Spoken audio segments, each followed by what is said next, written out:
ہم عبداللہ بن مسعود رضی اللہ عنہ کی خدمت میں بیٹھے ہوئے تھے۔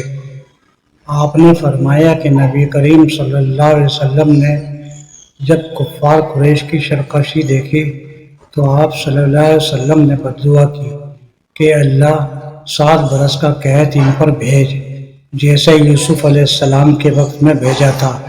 چنانچہ ایسا قحط پڑا کہ ہر چیز تباہ ہو گئی اور لوگوں نے چمڑے اور مردار تک کھا لیے۔ بھوک کی شدت کا یہ عالم تھا کہ آسمان کی طرف نظر اٹھائی جاتی تو دھوئیں کی طرح معلوم ہوتا تھا۔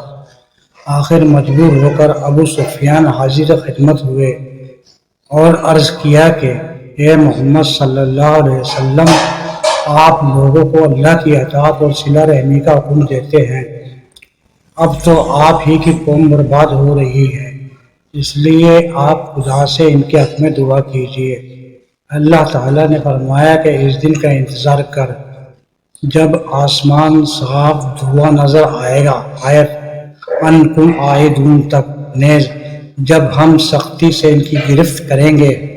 کفار کی سخت گرفت بدر کی لڑائی میں ہوئی۔ دھوئیں کا بھی معاملہ گزر چکا۔ جب سخت قحط پڑا جس میں پکڑ اور قید کا ذکر ہے، وہ سب ہو چکے۔ اسی طرح سورۃ الروم کی آیت میں جو ذکر ہے وہ بھی ہو چکا۔